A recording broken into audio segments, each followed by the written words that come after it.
Hello friends, मेरा नाम है शुभी अग्रवाल। मैं आप लोगों के साथ द हिंदू न्यूज़पेपर एडिटोरियल के कुछ वोकेबलरी वर्ड्स लेके आई हूँ जो कि हमारे कॉम्पिटिटिव एग्ज़ाम या फिर डेली रूटीन के लिए बहुत ही ज़रूरी होते हैं। अगर हमें इन वर्ड्स का नॉलेज है तो हम कोई भी डिस्कशन इंग्लिश में बहुत ईजिली कर सकते हैं। आइए हम देखते हैं इसमें फर्स्ट वर्ड क्या है। फर्स्ट वर्ड है प्रॉफिटियर।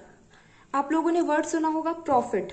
प्रॉफिट का मतलब होता है लाभ कमाना। प्रॉफिट यानी होता है लाभ। लेकिन यहाँ पे जो वर्ड दिया हुआ है ये है प्रॉफिटियर। प्रॉफिटियर का यूज एज अ वर्ब होता है। इसका मतलब होता है make or seek to make an excessive or unfair profit. Unfair profit कैसा होता है, जैसे कि कोई इंसान किसी चीज को 10 रुपए में खरीदा और अगर उसे 12 रुपए या 15 रुपए तक बेचता है तो वो उसका प्रॉफिट कहलाता है 2 रुपए और 5 रुपए। लेकिन अगर किसी इंसान ने किसी चीज को 10 रुपए में खरीदा और उसे 50 रुपए में बेचता है तो इसको कहते हैं प्रॉफिटियर। मतलब कि ये इलीगल मुनाफा है। जो प्रॉफिट है वो इलीगल है, बहुत ज्यादा है, तो इसको बोला जाता है प्रॉफिटियर, मुनाफाखोरी हिंदी में हम बोलेंगे। फिर नेक्स्ट वर्ड आता है हमारे सामने विजिलेंट। VIGILANT, vigilant. ये एक एडजेक्टिव की तरह इसका यूज होता है। इसका मतलब होता है keeping careful watch for possible danger. मतलब कि कोई पॉसिबल है जो खतरा है उसके लिए पहले से सतर्क होना, उसको हम बोलते हैं विजिलेंट। हिंदी में हम बोलेंगे जागरूक। फिर नेक्स्ट वर्ड हमारे सामने आता है वेरी अवेरिकेरियस। अवेरिक्रियस इसका एडजेक्टिव के रूप में इसका यूज होता है। इसका मतलब होता है हैविंग और शोइंग एन एक्सट्रीम ग्रीडी और वेल्थ। मतलब कि कोई इंसान शो करे कि वो बहुत ज्यादा ग्रीडी है, काय के लिए, पैसों के लिए, तो उसको हम हिंदी में बोलते हैं लालची। फिर नेक्स्ट वर्ड हमारे सामने आता है असिम्प्टोमेटिक। ये वर्ड तो हालांकि आप सभी ने सुना ही होगा असिम्प्टोमेटिक, लेकिन फिर भी मैं लेके आई हूँ अगर किसी ने ना सुना हो। जो हमारा कोविड-19 है, अभी वायरस आया हुआ है, तो इसके लिए ये वर्ड ज्यादा यूज होता है असिम्प्टोमेटिक। अगर इसमें से ए हटा दिया जाए तो उसका मतलब होता है सिम्टोमेटिक। मतलब कि कोई बीमारी है जिसके कोई लक्षण है, जैसे कि सर्दी होना, जुकाम होना, ये किसी बीमारी के लक्षण है तो उसको बोलते हैं सिम्टोमेटिक। और अगर इसमें ए लग गया मतलब कि वो वर्ड बन गया असिम्टोमेटिक। असिम्टोमेटिक बन गया तो उसका मतलब हुआ कोई एक ऐसी बीमारी, कोई एक ऐसी डिजीज जिसमें कि कोई भी लक्षण नहीं होते हैं, मतलब कोई भी लक्षण शो नहीं होते हैं। प्रोड्यूसिंग और शोइंग नो सिम्टम्स, मतलब कि कोई भी लक्षण दिखाई ना दे, उसको बोलते हैं असिम्टोमेटिक। फिर नेक्स्ट वर्ड है एक्सोर्बिटेंट।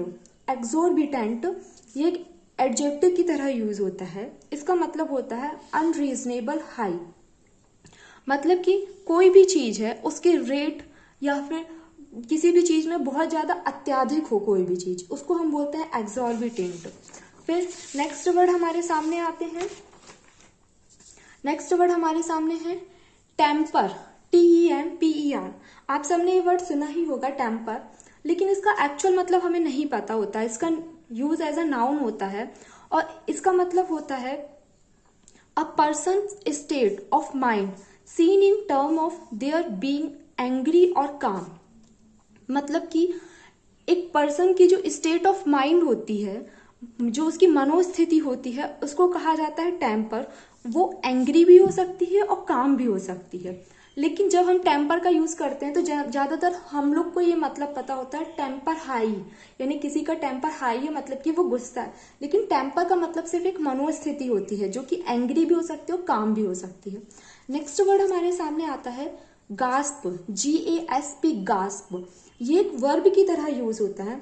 इसका मतलब होता है बी डेस्परेट टू ऑब्टेन और कंज्यूम।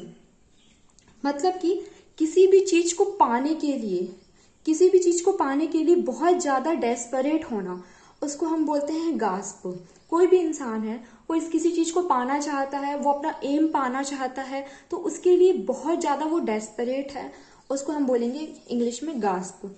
नेक्स्ट वर्ड आता है हमारे सामने रिजुवनेट। रेजुवनेट, रेजुवनेट ये एक वर्ब की तरह यूज होता है। इसका मतलब होता है मेक समवन और समथिंग लुक और फील बेटर। किसी चीज को या किसी इंसान को लुक लुक कराना, मतलब उसका जो लुक है उसमें कोई बेटर हो जाए, कुछ लुक बेटर हो जाए, या फिर उसको फील बेटर कराना। जैसे कोई इंसान है तो वो यंगर दिखने लगी, उसको हम बोलते हैं रेजुवनेट।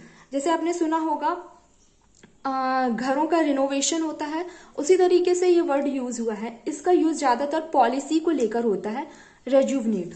और उसी के साथ एक वर्ड और आता है, ये होता है रिफर्बिश, REFURBISH। रिफर्बिश का यूज एक वर्ब की तरह ही होता है। इसका मतलब भी होता है रिनोवेट और रीडेकोरेट समथिंग, स्पेशली अ बिल्डिंग। ये जो वर्ड है रिफर्बिश, इसका यूज समथिंग किसी बिल्डिंग से रिलेटेड होता है। जैसे आपने देखा होगा घरों में कलर पेंट करवा लिया जाता है तो उसको रिनोवेट करा लिया जाता है, रीडेकोरेट करा लिया जाता है, उसके लिए वर्ड यूज होता है रिफर्बिश। और जब ये वर्ड ज्यादातर किसी पॉलिसी से लेकर यूज होता है, किसी पॉलिसी को फिर से एक नई दिशा दे दी जाती है, तो वहां यूज होता है रिजुवनेट। फिर नेक्स्ट वर्ड हमारे सामने आता है एम्बिग्यूटी, AMBIGUITY। एम्बिग्यूटी, इसका यूज एक नाउन की तरह होता है। इसका मतलब होता है the quality of being open to move, the quality of being open to more than one interpretation.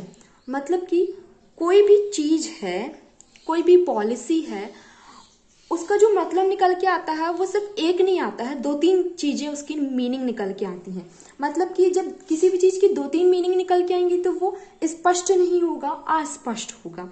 जैसे कि अगर हम बात करें, अभी जोन डिवाइड हुए हैं, green zone, red zone, orange zone, लेकिन गवर्नमेंट ने ये क्लियरिफाई नहीं किया है कि किस कंडीशन में उसको रेड जोन कहा जाएगा, किस कंडीशन में उसको ऑरेंज जोन कहा जाएगा। इसी चीज को कहा जाता है, किसी भी चीज के लिए अस्पष्टता है, कोई भी चीज जो क्लियर नहीं है उसको हम बोलते हैं एम्बिग्यूटी। फिर नेक्स्ट और लास्ट वर्ड है हमारे सामने एक्सरबेट, EXACERBAT। एक्सरबेट एक वर्ब की तरह यूज होता है। इसका मतलब होता है मेक अ प्रॉब्लम, और make a problem, bad situation और निगेटिव फीलिंग, ये फीलिंग है। वर्ड्स मतलब कि कोई भी जो एक प्रॉब्लम है या फिर कोई बैड सिचुएशन है या कोई इंसान निगेटिव फील कर रहा है तो उसको बद से बदतर बना देना। मतलब कि कोई भी एक सिचुएशन है जो कि बहुत बेकार है, हम उसको और ज्यादा बेकार कर दें तो उसको बोला जाता है एक्सरबेट। मतलब कि जो सिचुएशन एक धीमी स्पीड से बेकार हो रही है उसको और ज्यादा तेज कर दिया जाए, उसकी स्पीड में तेजी ला दी जाए, तो वहां ये वर्ड यूज होता है। आई होप गाइस आपको ये सारे वर्ड समझ में आए होंगे। अगर वीडियो पसंद आई हो तो प्लीज वीडियो को लाइक करें और बेल आइकॉन में क्लिक करें, ताकि जब भी मैं आपको कोई भी वीडियो अपलोड करूं तो उसका नोटिफिकेशन आपको सबसे पहले आए। आज का जो एडिटोरियल आया है, आर्टिकल आया है, वो भी मैं अभी आपके साथ कुछ देर बाद डिस्कस करूंगी। प्लीज वीडियो को लाइक करें और चैनल को सब्सक्राइब करें। Thank you so much.